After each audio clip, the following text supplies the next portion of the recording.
Assalamu alaikum dear students. I hope that you all are good at your homes. Take out your Oxford Progressive English books. Page number 9. Today we will be starting unit number 1 elephants, text number 2 mercury. आज हम इसकी reading plus explanation करेंगे. आपने page number 9 निकाल दिया है. मैं इसको एक रीड दूंगी. Today we will be studying paragraph number 1 plus paragraph number 2. सो मैं आपको पैराग्राफ नंबर 2 तक रीडिंग कराऊंगी. इसी तरह आपने घर में भी 2 to 3 टाइम्स रीड देना है.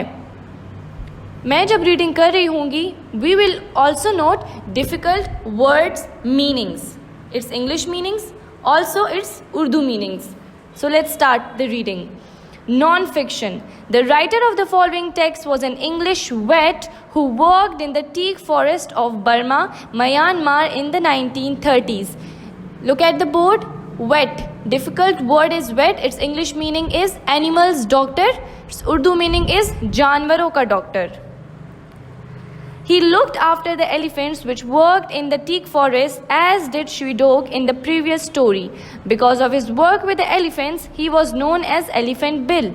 In the text he describes his experience with a she-elephant called Mercury, which he had previously treated for wounds inflicted on her back by a tiger. Inflicted meaning is suffered by someone or something. Its Urdu meaning is mutasir. Mercury. Paragraph number 1. I know without question that an elephant can be grateful for relief given to it from pain and sickness. For example, I remember one elephant, Mercury. She had fearful lacerations on the barrel of her back from tiger claws, and I treated her for them every day for 3 weeks. Now, note down laceration meaning. Its English meaning is a deep cut in the skin or flesh. Its Urdu meaning is पटे हुए किनारों वाला जख्म. In the early stages she suffered great pain, but although she made a lot of fuss, rather as an 8-year-old child might have done, she always fuss का meaning note करें आप. English meaning is shows unnecessary interest or reaction. बिला वजह परेशान होना. She always gave way because I was determined and she let me go on. When she was sufficiently healed, I sent her back to the camp under a reliable Burman with instructions that she was to be given light dressings of fly repellent on the wounds. Fly repellent meaning is substances which discourages insects from climbing or landing on surface. Its Urdu meaning is मक्खियों को भगाने वाला. Paragraph number 2. I did not see her again for 2 months. I was having a cup of tea in the camp outside my tent while 7 elephants were being washed in the creek nearby, ready for me to inspect them. Inspect meaning is examine or investigate. Muaina karna. The last animal inspection was Mercury. As she passed me about 50 yards away with her rider on foot following her at her heel. Yards length equal to 3 feet. जो आपके पास एक गज होता है उसको yard बोलते हैं. Away with her rider on foot following her at her heel, I called out more in order to greet him and show that I recognized him than because of any interest in the animal which I was anyhow going to inspect in less than an hour's time. How is Mercury back? Alright, अब हम इसकी explanation करेंगे. आपने difficult words note down कर लिए हैं. So let's start it. Non-fiction. Look at the board. Non-fiction. It refers to stories focused on actual events and people. एक आपके पास fiction होता है, दूसरा आपके पास non-fiction होता है. अच्छा, अब fiction क्या होता है? Fiction मैंने आपको previous text में समझा दिया था that fiction are imaginary novels, जो कि एक्चुअल स्टोरीज़ नहीं होती, जो कि एक ख़याली स्टोरी होती है. और ये जो नॉन फिक्शन है ये आपके पास वो स्टोरीज़ होती है जो एक्चुअल पीपल और इवेंट्स पे फोकस होती है. मतलब ये आपके पास रियल स्टोरीज़ होती है. That's not in your imagination. ये आपकी इमेजिनरी नहीं होती, ये आपकी ख़याली नहीं होती, ये रियल होती है. अब ये जो टेक्स्ट है ये रियल स्टोरी है. All right, now look at your books. The writer of the following text was an English vet who worked in the teak forest of Burma, Myanmar in the 1930s. आपको कहते हैं कि इस text का जो writer है, ये जो नॉन फिक्शन टेक्स्ट है आपके पास मक्यू, इसका जो राइटर है ये कौन था? ये एक इंग्लिश वेट था. वेट मतलब मैंने आपको बता दिया एनिमल का डॉक्टर था. अब ये एक ब्रिटिशर था, एक अंग्रेज, एक इंग्लिश एनिमल्स का डॉक्टर था. ठीक है, ये कहाँ काम करता था? Who worked in the teak forest of Burma. ये जो बर्मा के जंगलात थे, बर्मा के जो जगह के जंगलात थे जो कि टीक फॉरेस्ट थे, मैंने आपको टीक का मतलब पहले भी बताया था. ये वो टिम्बर होता है जो फर्नीचर बनाने के लिए यूज़ होता है, एक हार्ड वुड होती है, ये उसका फॉरेस्ट था. ये उधर काम करता था. अब ये उधर क्या काम करता था? Let's see. He looked after the elephants. Look at your books. He looked after the elephants which worked in the teak forest, as did Shwedoak in the previous story. ये उधर क्या करता था? ये उन एलिफेंट्स की लुक आफ्टर करता था, उन एलिफेंट्स की देखभाल करता था जो कि इन टीक फॉरेस्ट में काम करते थे. ठीक है, जो इन टीक फॉरेस्ट में काम करते थे. इसमें आपको श्वीडोक का जिक्र भी किया. श्वीडोक भी एक एलिफेंट थी जो उस फॉरेस्ट में काम करती थी ना. ये कहते हैं कि जिस तरह श्वीडोक एलिफेंट उधर काम करती थी, उस तरह और एलिफेंट्स भी काम करते थे. ये उन सब एलिफेंट्स की देखभाल करते थे, लुक आफ्टर करते थे. ओके, डॉक्टर था ना. ये आपके पास लुक आफ्टर करता था. Because of his work with the elephants he was known as Elephant Bill. इनके काम को देख के एलिफेंट्स के साथ इनका नाम क्या रख दिया था? ये किस नाम से पहचाना जाता था? Elephant bill. Next paragraph. In the text, he described his experience with a she-elephant called Makyu, which he had previously treated for wounds inflicted on her back by a tiger. इस टेक्स्ट में ये आपको अपना experience बताएगा, अपना तजुर्बा बताएगा. इस शी एलिफेंट जिसका नाम मक्यू है, वो श्वीडोक भी शी एलिफेंट थी. अब ये मक्यू भी शी एलिफेंट है जो हथनी होती है, जो कि फीमेल एलिफेंट होती है. ओके, तो ये अपना एक्सपीरियंस, अपना तजुर्बा आपको बताएगा. इस शी एलिफेंट जिसका नाम मक्यू है, इसके साथ अपना एक्सपीरियंस आपको बताएगा. इसने उसका इलाज किया था. ट्रीटेड फॉर वुंड्स, उसके ज़ख्मों का इलाज किया था, treatment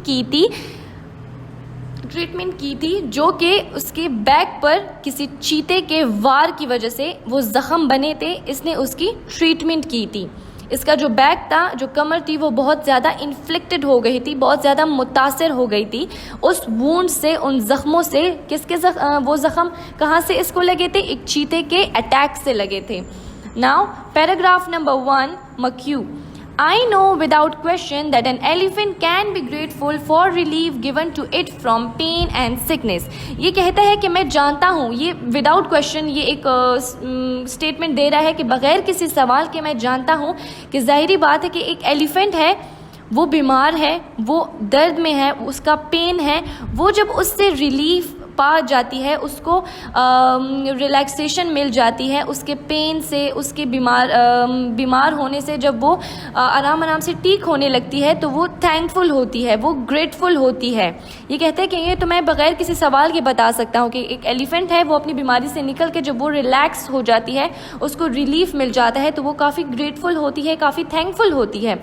For example, I remember one elephant, Makyu.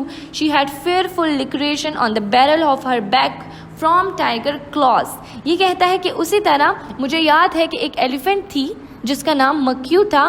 उसके ऊपर एक बहुत शी हैड फेयरफुल लिक्रेशंस, उसके ऊपर बहुत ज़्यादा खौफज़दा किस्म के कट्स थे, जो उसके स्किन, जो उसकी जो ज़ख़म थे वो बहुत ज़्यादा खौफज़दा थे. तो कहते हैं कि ये मुझे अभी भी याद है कि उसके बैक पे जो ज़ख़म थे बहुत ज़्यादा खौफनाक किस्म के ज़ख़म थे, जो उसको चीते के वार की वजह से, चीते के जो पंजे होते हैं, टाइगर क्लॉज की वजह से उसको जो ये निशान लगे थे, उसको जो ये ज़ख़म मिले थे, और मैंने उसकी ट्रीटमेंट की थी. And I treated her for them every day for 3 weeks. कहते हैं कि मैंने हर दिन उसका इलाज किया था, 3 हफ्तों, लगातार 3 हफ्तों से मैंने उसका इलाज किया था. In the early stages she suffered great pen but although she made a lot of फस. ये कहते हैं कि स्टार्ट में उसको जब ज़ख़म लगा था, स्टार्ट में वो काफ़ी उसने बहुत शदीद किस्म के इसने पेन इसने बहुत शदीद किस्म के दर्द गुजारे. ये बहुत ज़्यादा हंगामा करती थी उस टाइम के। ज़ाहिर बात है स्टार्ट के दिनों में जब आपको कोई ज़ख़म लगता है तो आपको बहुत ज़्यादा पेन होता है, बाद में आप आराम से क्योर्ड होते हैं, आप हील हो रहे होते हैं, आप सही हो रहे होते हैं, बट स्टार्ट के दिन बहुत ज़्यादा सख्त होते हैं। तो ये हंगामा करती थी उन स्टार्ट के दिनों में। Rather as an 8 year old child might have done, जैसे कि एक 8 साल का बच्चा करता है। She always gave way because I was determined, ये कहता है कि मुझे वो हमेशा अपना इलाज करने देती थी। And she let me go on, ये मुझे अपना इलाज करने देती थी क्योंकि मैं बहुत पुरअज़म किस्म का आदमी था और ये वो जानती थी कि वो मुझे अपना इलाज करने दे रही थी। When she was sufficiently healed, I sent her back to a camp under a reliable Burman with instructions that she was to be given a light dressing of fly repellent on the wounds. ये कहती थी कि जब वो बिल्कुल almost heeled हो गई थी, शी गॉट बेटर, और वो क्योर्ड हो गई थी, ठीक हो गई थी, अपनी बीमारी से निकल आई थी, तो मैंने इसको कैंप वापस भेज दिया। किसके थ्रू?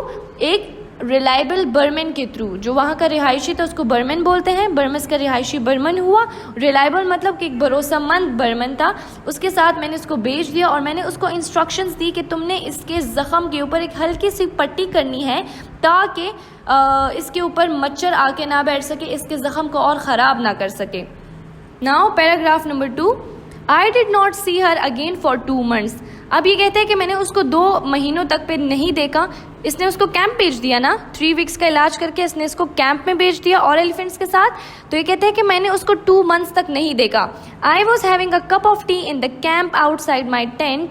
ये कहते हैं कि मैं एक चाय की प्याली पी रहा था अपने कैंप में, अपने टेंट के बाहर में बैठा हुआ था, outside my tent, while 7 elephants were being washed in the creek nearby ready for me to inspect them. और वहाँ एक 7 एलिफेंट्स को धोया जा रहा था। दे वर बीइंग वॉश्ड कहाँ? क्रीक में, नहर में या स्टीम में या नाली में, उसको उनको बड़ी सी स्टीम में उनको धोया जा रहा था। Nearby ready for me to inspect them, उनको तैयार किया जा रहा था ताकि मैं उनको एग्जामिन कर सकूं, उनकी एक्सपेक्शन कर सकूं, इनका चेकअप कर सकूं।